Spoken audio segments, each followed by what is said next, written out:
ipapakita ko lang sa inyo mga katrabaders yung manok ko dito na dalawang pula, tapos isang gold, isang gray.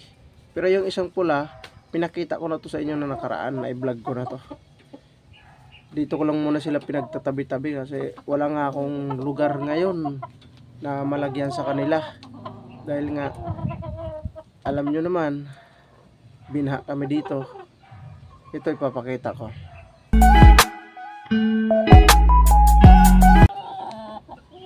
Dito ko muna linagay yung mga alaga ko na tag 7 months.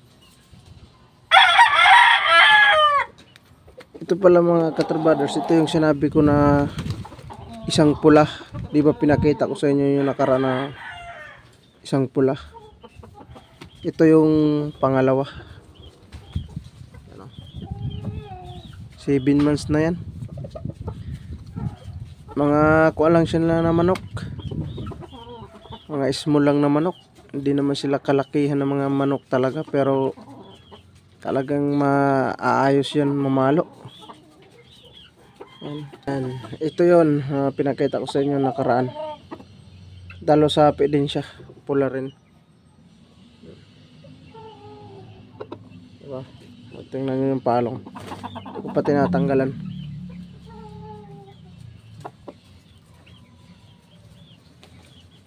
Pinaglagyan ko lang sila ng mga takip kasi nga na iinitan. Magpapakain tayo ng mga alas 4, mainit, mas maganda yung nakarelax yung katawan nila. Ito naman yung gold. Yan, ang gold do. Ang gold na yan.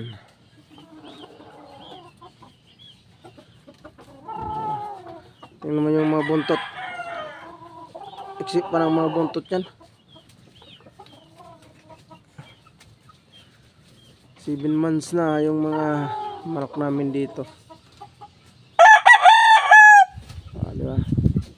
Tumitilahok na rin siya. Pag nakatapos yung paglugon, kasi buntot na lang talaga ang linugon yan. Maganda na rin yan kasi ang haba ng mga buntot yan. Diba? Alas 4 pa lang kasi ngayon mga katrabaders. Kailangan natin mga alas 5 tayo magpapakain para masanay sila. Diba?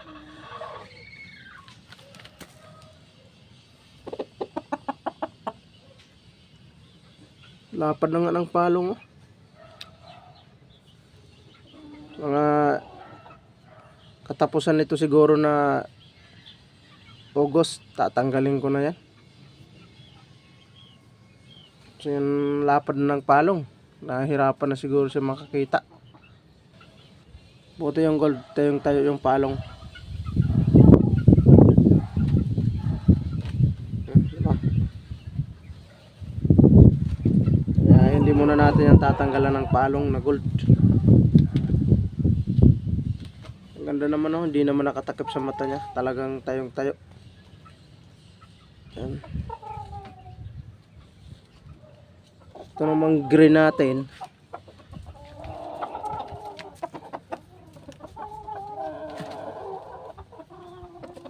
Tatakip na rin sa mata.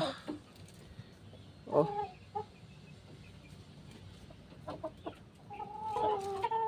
Pero hindi pa gaano kalapad.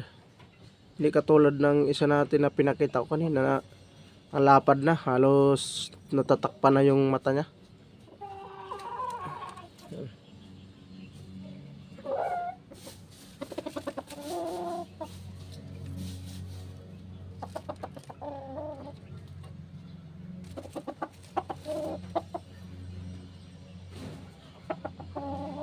Magandang manok din yan mga katrabaders. Kapatid yan ng gold. Pero,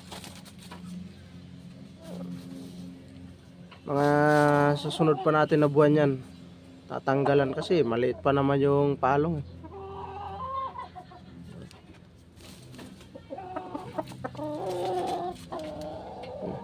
Ganda ng tindig din yan ng mga katrabaders, oh.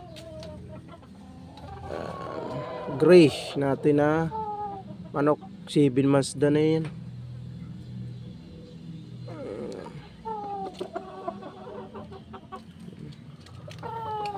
Yung isa naman talagang nainitan kaya parang iba yung kanya. Yung pula ibang iba rin.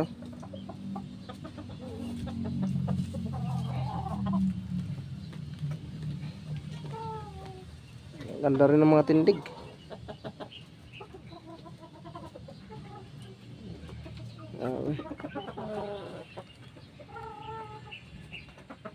Yan lang ang manok namin dito na 7 months. Kasi yung iba nito na mga pinakita ko ngayon, yung bininta na rin namin yung iba. Nagtira lang ako ng 4, yun nga na pinakita ko ngayon pa lang. Tinira ko yan. Dahil yun ang gagawin kong materyales.